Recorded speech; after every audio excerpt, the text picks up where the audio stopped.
ಇತ್ತೀಚೆಗೆ ನಾವು ಪೂರ್ಣಿಮಾ ಕನ್ವೆನ್ಷನ್ ಸೆಂಟರ್ನಲ್ಲಿ ಒಂದು ಮದುವೆಯ ಕಾರ್ಯಕ್ರಮದ ನಿರ್ವಹಣೆ ಮಾಡಿದ್ವಿ. ಬಿಡದಿ ಮನೆಯನ್ನ ಸಿದ್ಧಪಡಿಸುವುದರೊಂದಿಗೆ ನಮ್ಮ ಕೆಲಸಗಳು ಪ್ರಾರಂಭವಾದವು. ಹುಡುಗಿ ಮನೆಯವರು ತಂದಿದ್ದ ವಸ್ತುಗಳು ಹಾಗೂ ನಾವು ತೆಗೆದುಕೊಂಡು ಹೋಗಿದ್ದ ಕೆಲವು ವಸ್ತುಗಳನ್ನು ಅಂದವಾಗಿ ಬಿಡದಿ ಮನೆಯಲ್ಲಿ ಜೋಡಿಸಿ ಎಲ್ಲ ಸಿದ್ಧತೆಗಳನ್ನು ಮಾಡಿದ್ವಿ.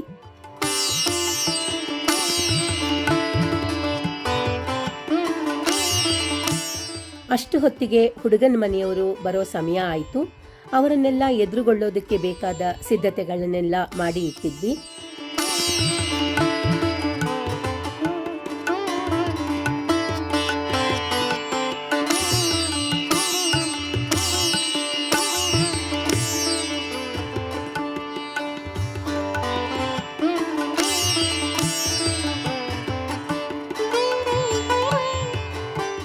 ಹುಡುಗ ಬಿಡದಿ ಮನೆಗೆ ಬಂದು ದೇವರಿಗೆ ನಮಸ್ಕಾರ ಮಾಡಿದ್ರು. ಅಷ್ಟರಲ್ಲಿ ನಾವು ವರಪೂಜೆಗೆ ಅವರು ಆರಿಸಿದ್ದ ಎಲ್ಲ ಅಲಂಕಾರಿಕ ವಸ್ತುಗಳನ್ನು ಅಂದವಾಗಿ ಜೋಡಿಸಿಟ್ಟು ಸಿದ್ಧ ಮಾಡಿದ್ವಿ.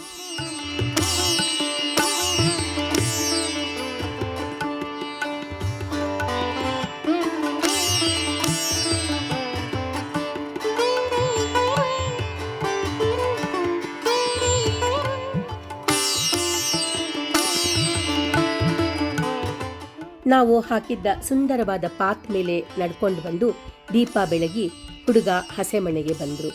ವರಪೂಜೆ ಸಂಭ್ರಮದಿಂದ ನಡೆಯಿತು.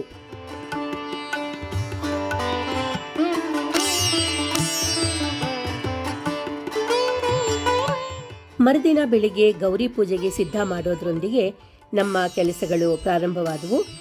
ಅಲಂಕಾರಿಕ ಗೌರಿ ವಿಗ್ರಹಗಳೊಂದಿಗೆ ಅರಿಶಿನದ ಗೌರಿಯನ್ನ ಮಾಡಿಟ್ಟು ಪೂಜೆಗೆ ಅಣಿಗೊಳಿಸಿದ್ವಿ.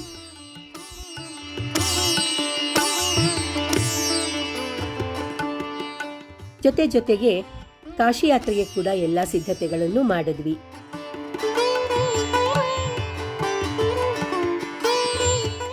ಗೌರಿ ಪೂಜೆಗೆ ಕುಳಿತ ಹುಡುಗಿಗೆ ಬಾಸಿಂಗ ಮತ್ತೆ ತಾಯಿ ಮನೆಯ ಮಾಂಗಲ್ಯ ಕಟ್ಟಿ ಮೇಲುಹೊದ್ದಿಗೆ ಹೊದಿಸಲಾಯಿತು.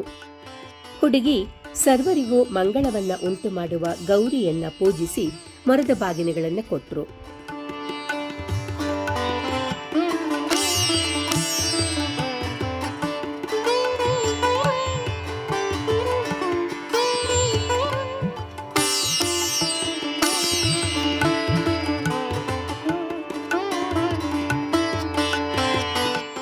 ಧಾರೆಗಾಗಿ ಮಂಟಪಕ್ಕೆ ಬರುವಾಗ ನಡೆದು ಬರೋದಕ್ಕೋಸ್ಕರ ಸುಂದರವಾದ ಜೋಡಿ ನವಿಲಿನ ಪಾತ್ ಹಾಕಲಾಗಿತ್ತು. ಹುಡುಗಿ ಹೂವಿನ ಹಂದರದ ಕೆಳಗೆ ಪಾತ್ನ ಮೇಲೆ ನಡ್ಕೊಂಡು ಹಸೆಮಣೆಗೆ ಬಂದ್ರು.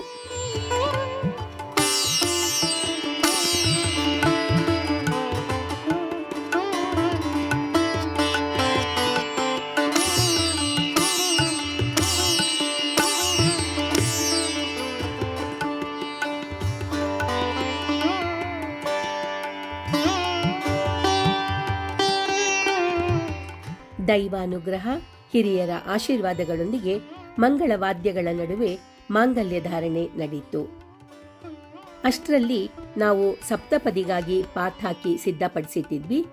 ಸಾಮರಸ್ಯದಿಂದ ಒಟ್ಟಾಗಿ ಬಾಳುವೆವೆಂಬ ಸಂಕಲ್ಪದೊಂದಿಗೆ 7 ಹೆಜ್ಜೆಗಳನ್ನು ಇಡುವ ಸಪ್ತಪದಿ ಕಾರ್ಯಕ್ರಮ ನಡೆಯಿತು.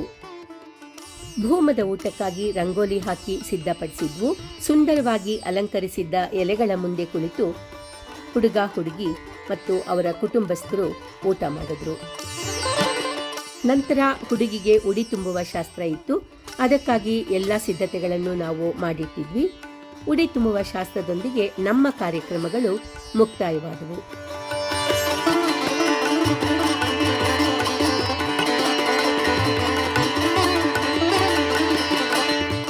ನಿಮ್ಮ ಮನೆಯ ಕಾರ್ಯಕ್ರಮಗಳನ್ನು ನಿಮಗೆ ಹೆಚ್ಚು ಗಡಿಬಿಡಿ ಇಲ್ಲದೆ ನೀವು ಮದುವೆಯ ಎಲ್ಲ ಕಾರ್ಯಕ್ರಮಗಳನ್ನು ಚೆನ್ನಾಗಿ ಎಂಜಾಯ್ ಮಾಡೋ ಹಾಗೆ ಮಾಡಬೇಕು ಅನ್ನೋದೇ ನಮ್ಮ ಆಶಯ. ನಿಮ್ಮಲ್ಲೂ ಯಾರ ಮನೆಯಲ್ಲಾದರೂ ಮದುವೆ, ಮುಂಜಿ ಮುಂತಾದ ಶುಭ ಕಾರ್ಯಗಳಿದ್ದಲ್ಲಿ ಸಪ್ತಪದಿ ಕ್ರಿಯೇಷನ್ಸ್ನ ಕಾಂಟ್ಯಾಕ್ಟ್ ಮಾಡಿ.